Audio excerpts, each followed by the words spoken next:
Rui Lira, agora na Cultura Informa. Tá chegando com os comentários o professor e analista político Rui Lira.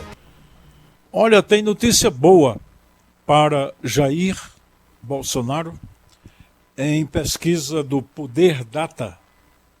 Pesquisa que nós já muitas vezes citamos aqui e que muita gente reclamou que não acredita em pesquisa, acredita na rua, acredita nisso, acredita naquilo. Bom, então agora vamos ver qual será a reação das pessoas, né? Porque melhorou a situação de Jair Bolsonaro em matéria de reprovação do governo. Vamos ver os números aqui. Na última pesquisa, na anterior, a essa que foi feita agora dia 13, na metade de setembro, o Poder Data tinha apurado que Bolsonaro tinha rejeição de 63% e agora é 58%. Ou seja, diminuiu a reprovação. Ainda está muito alta, 58 é um número muito alto, mas é melhor do que 63. Caiu 5 pontos, então diminuiu a reprovação do governo. Quem acha o governo ruim e péssimo era 63, agora é 58. Quem aprova era 31, agora é 33%. É o resultado dessa pesquisa Poder Data que nós estamos focalizando aqui. E também melhora em 2 pontos, ainda que seja na margem de erro da pesquisa, que é 2%, mas melhora também de 31 para 33. Ou seja, os números absolutos, né, sem muita comparação relativa, eles mostram que houve uma melhoria pequena na aprovação e uma diminuição mais importante na reprovação do governo. Então, Bolsonaro e seus eleitores, nesse momento, não têm o que reclamar do Poder Data em matéria de pesquisa. Bom, quanto à pessoa de Bolsonaro, também houve uma melhoria.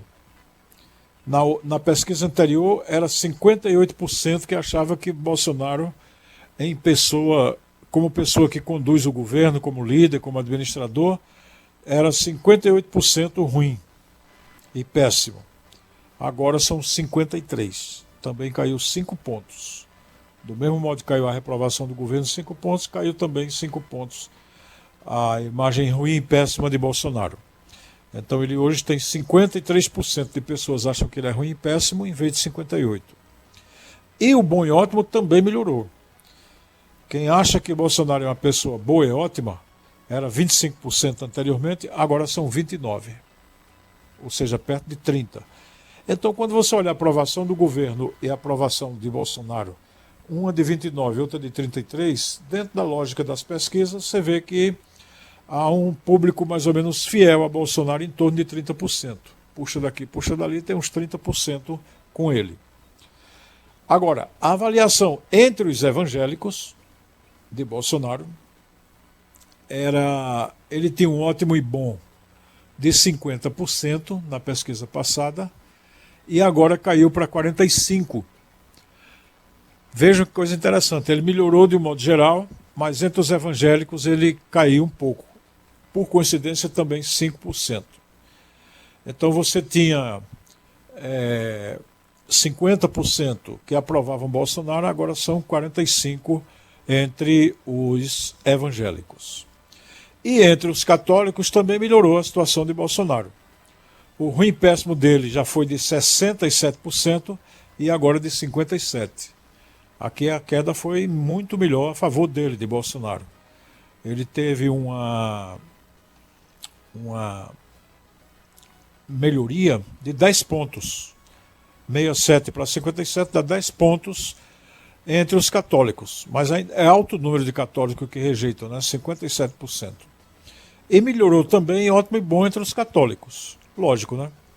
Se você cai em 10% a reprovação, certamente a aprovação vai ser afetada. E foi. 21 era na pesquisa anterior, agora 26. 5 pontos a mais entre os católicos. Mas a rejeição, eu repito, é muito alta entre os católicos, 57%. Agora, entre os evangélicos, os que achavam Bolsonaro ruim e péssimo, veja que coisa interessante. Subiu também, piorou para ele. Era 34 e subiu para 37.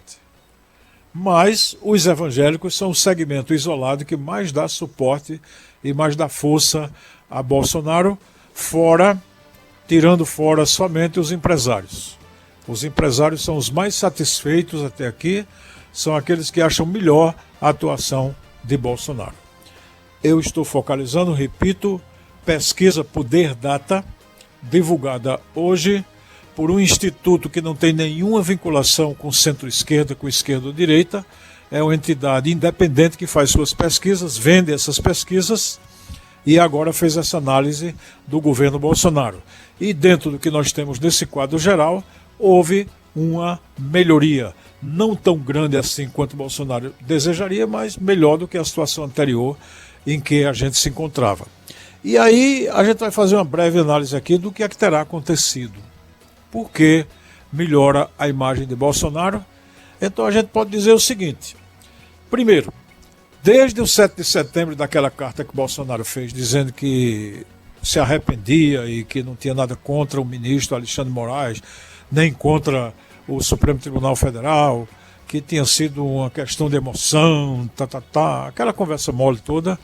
Bom, desde aquele momento ali que ele se aquietou e passou a ser menos agressivo, a meter menos medo na população de um golpe de Estado ou de qualquer coisa semelhante. Então isso é um fator. Depois, a CPI, depois de ter criado muitos desgastes, trazendo novidades, cada uma pior do que a outra para o governo Bolsonaro, ela agora está numa fase de elaborar seus relatórios finais. Ela está fechando, ou seja, está escrevendo aquilo que já tinha dito lá atrás. Então, de qualquer maneira, isso alivia um pouco a carga crítica em cima do governo Bolsonaro. E o país está saindo da pandemia. Há uma sensação generalizada de que o número de mortos caiu drasticamente, a média móvel caiu muito, e as pessoas estão sentindo que daqui em diante o horizonte pode clarear um pouco. Embora tenha um outro fator que acho que é negativo para Jair Bolsonaro, que é a situação econômica do país. A situação é muito ruim e falar que vão privatizar a Petrobras não muda nada. Não vai trazer nenhuma novidade importante para o bolso do povo, para a feira que as pessoas fazem, para isso. Acho que a situação continua ruim para ele, para Bolsonaro. Mas essa pesquisa traz uma novidade boa para ele, para Bolsonaro. É que ele é o outro polo em relação ao ex-presidente Lula. Então essa pesquisa mostra que Bolsonaro tem resiliência. Ou seja, que ele resiste, ele sustenta uma imagem com ou sem crise. Então tem uma imagem determinada e que com esses números ele pode ir tranquilamente ao segundo turno. Agora, tampouco abala os números de Lula. Lula continua bem, continua forte e continua liderando e continua sendo favorito para ganhar as eleições. Mas Bolsonaro agora pode comemorar o fato de que essa pesquisa confirma a polarização entre ele e Lula. Então a população não está entrando nessa história de terceira via. Talvez a pessoa desse momento que está na crista do noticiário e que mais tem a perder no momento com essa polarização seja exatamente Ciro Gomes.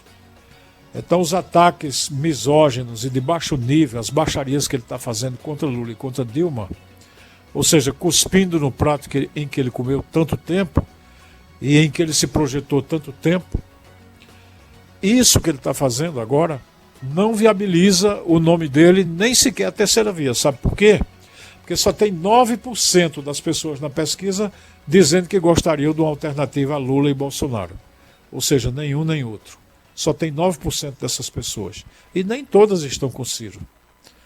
Então, o maior derrotado nessa pesquisa, nesse levantamento que a gente tem, é Ciro Gomes, que está tentando fazer um jogo duplo, tentando fazer um jogo que não parece uma coisa decente, uma coisa ética, mas de puro oportunismo político baseado na seguinte lógica, que ele só teria a ganhar se batesse contra o PT para cair nas graças da direita, ou seja, ele quer ser um Bolsonaro mais bem educado, talvez, até certo ponto, né? Porque tem hora que ele é tão desbocado e tão grosseiro quanto Jair Bolsonaro.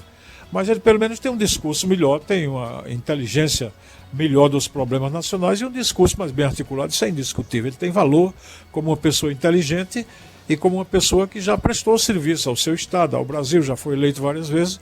Ou seja, ele tem qualidade como pessoa, como profissional, como líder, mas ele não tem, eticamente hoje, a menor condição de ser aceito pela direita, que não confia nele, pelo passado dele junto à centro-esquerda, e pela centro-esquerda, que não confia nele diante do que ele está dizendo agora, daquela mesma centro-esquerda em que ele viveu. Então Ciro, no meu entendimento, está perdendo completamente o senso, completamente o direcionamento que devia ser o ideal. Se ele tiver certo, a gente lá na frente vai reconhecer. Mas, ao que tudo indica, ele será o mais prejudicado dentro desse quadro de polarização. E, repito, Lula continua forte, continua sem abalos expressivos, porque mesmo tendo batido no teto, o teto dele é muito alto, é acima de 45%, e com isso ele vai para qualquer segundo turno e pode até ganhar a eleição no primeiro turno. Então esses são os dados que nós temos para hoje sobre pesquisa, e só anotamos um detalhe que é importante. Naqueles segmentos onde Bolsonaro vinha perdendo de muito, ele continua perdendo de muito. Entre as mulheres, entre os jovens, entre os mais pobres, ele continua perdendo. Isso significa dizer que essa situação dessa pesquisa pode não ser uma tendência. Pode ser que ela se reverta a partir do momento em que a gente tem uma nova pesquisa de outro instituto, de outra instituição. E enquanto isso, as coisas vão correndo como sempre. Está aqui a manchete de hoje. Farra do governo Bolsonaro em Dubai vai custar quase 4 milhões de reais ao país. 69, meia dúzia 9, de pessoas estarão na delegação. É uma viagem aos Emirados Árabes, parecida com aquela que ele fez à Índia e outras viagens, que toda viagem que eles vão agora, seja quem for, ele leva uma gota de gente para se divertir, para consumir diárias do governo e para não trazer nada para o Brasil, porque com certeza não vai vir nenhum investimento e nem alguma coisa central para o Brasil a partir disso. E uma notícia interessante também que vale a pena a gente colocar é que os militares que atiraram em Evaldo Rosa, aquele músico lá no Rio de Janeiro, o ano passado, né? E Luciano Macedo, um catador de recicláveis, 8 militares foram condenados. Inclusive um tenente, Ítalo Nunes, recebeu sentença de 31 anos e os outros 7 sentenças de 28 anos. Foi a primeira vez em 30 anos que, aliás, em muitos anos, não é em 30 anos não, que uma operação militar foi objeto de um julgamento de condenação pela própria Justiça Militar. Essa é uma novidade interessante e que mostra que nem tudo é igual no panorama da Justiça Militar brasileira. Pelo menos nesse momento a gente está assistindo um julgamento que realmente coloca uma situação absurda, como foi aquela do rapaz morrer com mais de 60 tiros e o carro da família que ia para um passeio, né, para uma festa, sofreu um tiroteio violento daquele que não tinha nenhum cabimento, nenhum julgamento, e os militares agiram como quem é o dono do mundo, né? Achando que talvez não tivesse nenhuma punição, porque o governo faz arminha, o presidente da República faz arminha, todo mundo diz que pode matar à vontade, que é para matar gente mesmo que a gente existe e que gente morre todo dia. Então eles devem ter sido influenciados por esse clima e meteram mais de 120 tiros num carro com a família que ia para uma festa, né, um aniversário, alguma coisa semelhante. Então agora esses caras vão para a cadeia, tomara que vão, mas ainda tem recurso e vamos esperar para ver se isso é para valer ou é somente a primeira cena do jogo para, como no Brasil se gosta muito, a hipocrisia, a fake news vir na frente para amaciar as críticas e as tensões. São reflexões que cabem ao ouvinte da Cultura Informa. Opinião é na Cultura. Primeiro lugar em audiência, do jeito que você gosta.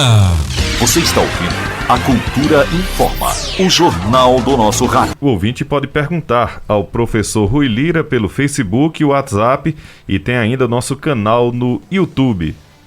Mensagens aqui no nosso WhatsApp. Rui, boa tarde. Continuo reprovando o governo Bolsonaro, que quero ver ele cair em aprovação, quer ver ele cair em aprovação, vai ser quando ele deixar de dar o auxílio ao pessoal que está aí no Brasil morrendo de fome. Aí ele vai cair mesmo nas pesquisas, diz o Sivonaldo da Taquara. O Sivonaldo tem toda a razão. Se realmente ele não substituir esse auxílio, não melhorar a situação das pessoas, eu acho que a tendência é cair mesmo. Aqui o Antônio Marinho está dizendo, Elaine, onde está o professor Carlos Silva, ele vai comentar amanhã e também na segunda-feira. Louro da Malhada diz, Rui, quando Atena e Moro candidato, agora lascou tudo. Lula leva no primeiro turno. A probabilidade aumenta. A questão é que talvez não saia tanta gente assim, né? Porque Eduardo Leite está no páreo, tem o Datena, né? Tem Sérgio Moro querendo entrar aí, tem Ciro Gomes, tem. Então vamos aguardar um pouco mais, mas de fato, quanto mais pulverizar o campo da direita e do centro, maior é a probabilidade de Lula ganhar realmente no primeiro turno com esses números que a gente dispõe no momento. Adriano Heleno está dizendo, daqui para as eleições, Lula vai voltar para a cadeia, esse corrupto. Bom, chamar Lula de corrupto dá processo, porque não há pendência nenhuma dele com a justiça. Então não será uma pessoa de Caruaru abrindo a boca do jeito que dá na Veneta que vai colocá-lo como corrupto. Então eu advertiria o eleitor, o ouvinte, que tenha cuidado com o que fala, porque isso aí é um problema. E se ele vai voltar para a cadeia ou não, é uma coisa que a gente vai ver. Porque há também quem diga que Bolsonaro vai para a cadeia tão logo ele saia do governo. Porque até lá, os grandes empresários, os homens do dinheiro grosso, que são esses que botam dinheiro em paraíso fiscal, vão segurar o governo dele porque estão ganhando muito dinheiro com isso. Com as reformas que foram feitas, com as providências que estão sendo tomadas. Por exemplo, agora o governo está lutando o tempo inteiro para manter um certo equilíbrio fiscal. Para quê? Para ter dinheiro, bilhões de reais, para pagar juros da dívida interna. E eu garanto que o ouvinte não tem dinheiro aplicado na dívida interna. Quem tem é quem tem muito dinheiro. E vai ganhar muito dinheiro com o dinheiro do governo, e vai faltar dinheiro para a saúde, vai faltar dinheiro para a educação, para a segurança, para tudo, porque o dinheiro do governo, Bolsonaro, está sendo destinado a favorecer o poder econômico. E por isso o Bolsonaro tem tido um apoio sustentado o tempo inteiro dos grandes empresários nacionais. José Antônio também está mandando mensagem aqui. Boa tarde a todos da Rádio Cultura. É o Eduardo, agora do São João da Escócia. Bolsonaro vetou um projeto que daria o nome de João Goulart a uma rodovia federal, porque ele disse que não era de interesse público. Qual sua opinião sobre isso, professor Rui? Olha, é esperado que Bolsonaro não vá fazer nunca uma homenagem a qualquer pessoa do campo. Eu nem diria de esquerda, porque João Goulart nunca foi de esquerda. João Goulart era um latifundiário, um produtor rural. Agora era uma pessoa que tinha sensibilidade social e foi ministro do Trabalho de Getúlio Vargas e tomou muitas providências e prometeu muitas melhorias para a classe trabalhadora.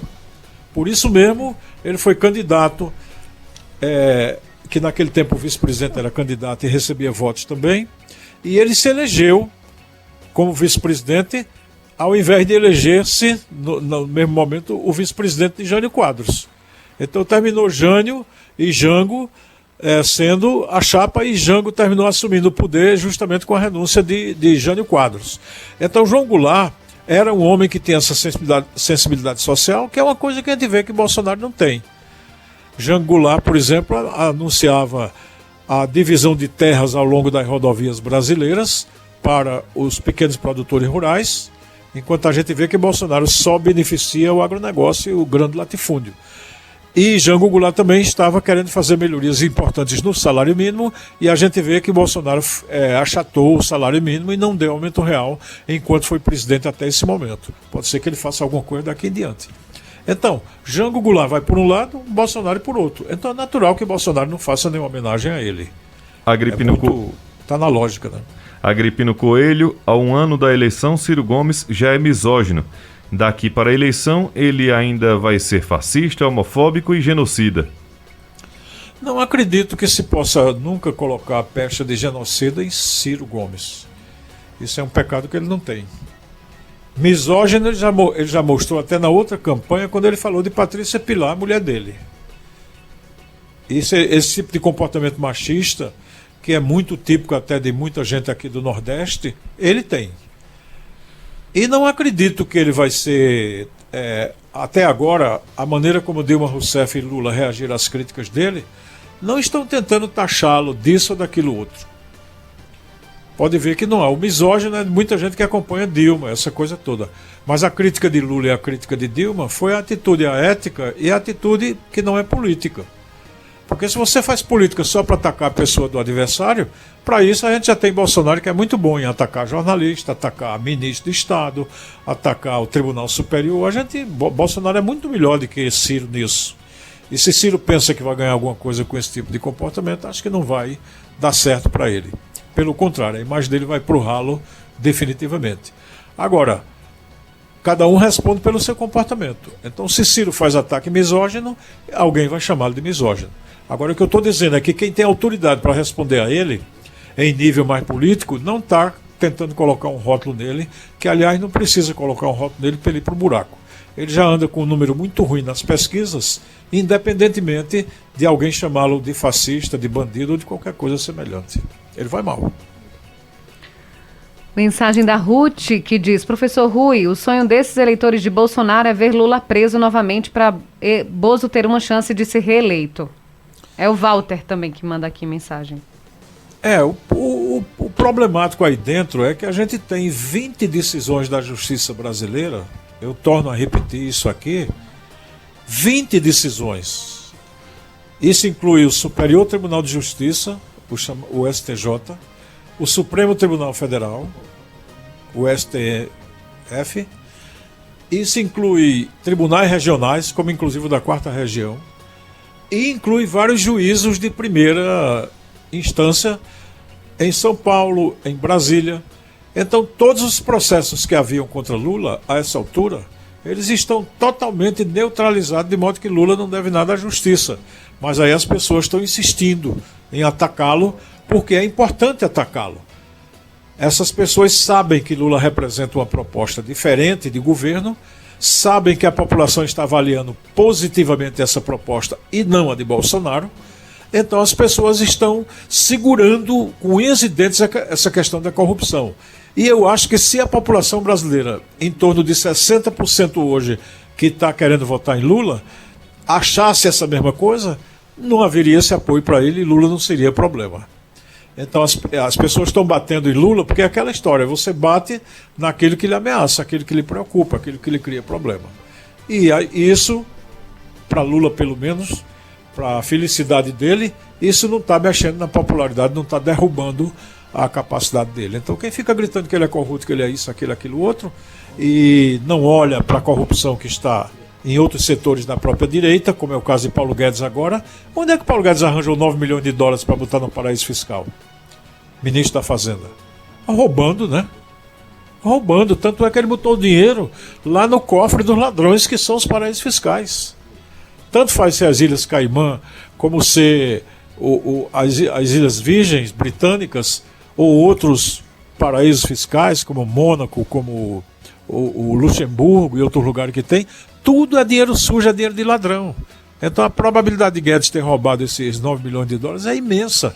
E ele continua ganhando dinheiro à medida que o dólar sobe. E isso não é problema nenhum para determinados eleitores. Ele pode ser ministro da Economia do Brasil, gerenciar o país tirando o dinheiro dele daqui e botando lá fora. Nem ele investe aqui e ele está se prevenindo para a própria economia que ele está fazendo. Se der errado, ele tem o dinheiro lá fora para ele usufruir. Agora, como é que sobrou 9 milhões de dólares do que ele ganhou? Certamente roubando.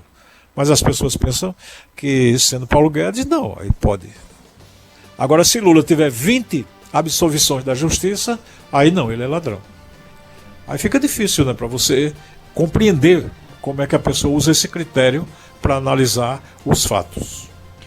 Aqui o Robson Teixeira da Silva está dizendo: boa tarde, Elaine André. Senhor Rui, não precisa ser irônico, as respostas serão nas urnas. E quanto a Raffier, votei nele pensando que ele era diferente, mas já está se juntando à escória de Caruaru. Infelizmente, Raffier perdeu meu voto.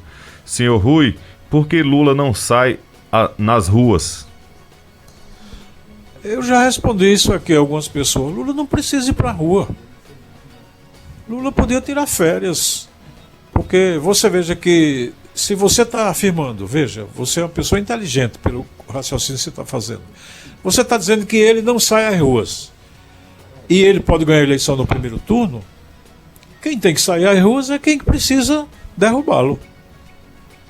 Porque sem sair às ruas ele está ganhando no primeiro turno. Por que razão ele vai, ao invés de estar articulando como ele está fazendo, ele está articulando forças políticas. Ele está articulando com muita gente. Articulou aqui em Pernambuco, com Paulo Câmara, articulou no Ceará, veio aqui ao Nordeste, fez um périplo aqui em toda a região e fez articulações políticas, que é o que pode fazer quem está de cima, quem está liderando, quem é o favorito. Então ele, na condição de favorito, na condição de candidato que tem tudo para ganhar a eleição, eu repito, inclusive no primeiro turno, ele não tem que estar se colocando onde algumas pessoas acham que ele deva ir. Ele tem que desenvolver a estratégia dele. Nem eu, nem você, nem ninguém pode dizer a ele o que ele vai fazer. E o que ele fez até agora já é o suficiente para ele ganhar a eleição. Agora, Bolsonaro, que tem 3 anos de governo e ainda não está garantido, é que tem que ir para a rua, que tem que fazer motociata, que tem que ir para a Aparecida rezar e correr atrás. Essa é a lógica da política, não é a minha lógica pessoal. E se o ouvinte está achando que eu estou sendo irônico com isso ou com aquilo, não é a minha intenção. Não é a minha intenção, embora a ironia não seja o maior crime. Sócrates, que é um dos maiores filósofos da humanidade, era conhecido pela ironia, né? Pela capacidade de dizer a verdade por um través, por um liame, por um viés. Então, eu não estou preocupado em ser irônico, estou preocupado em ser factual. Factualmente, o que é que nós temos? Um candidato que não precisa ir para a rua e outro que tem que ir para a rua porque já está, hoje, teoricamente, perdido nas eleições de 22. Tem mensagem aqui do José Santos. Boa tarde, professor Rui, eu acho um erro botar Bolsonaro e Moro no páreo das eleições. Bolsonaro e Moro deviam estar presos. Bom, aí é preciso formular as acusações e dar curso a isso na justiça. É uma coisa que o ouvinte pode desejar, qualquer um pode desejar essas coisas, né? Mas isso tudo depende, dentro do Estado democrático de direito, depende do processo legal, do direito de defesa e das acusações serem feitas frontalmente. E contra nenhum dos dois até agora, essas acusações estão claramente formuladas. Professor Rui, a gente agradece seus comentários aqui no programa, deseja boa tarde e até o próximo comentário. Será pela terça, né? Provavelmente estaremos com nossos ouvintes, agradecendo a todo mundo que está ligado com a gente, agradecendo aos eleitores de todos os candidatos que sempre nos honram com sua audiência. Boa tarde, André Santiago. Boa tarde para Sandro Rodrigues na técnica. Boa tarde à grande audiência da Cultura Informa. E boa tarde à nossa grande entrevistadora, Elaine Dias. Boa tarde, professor Rui Lira. Um grande abraço.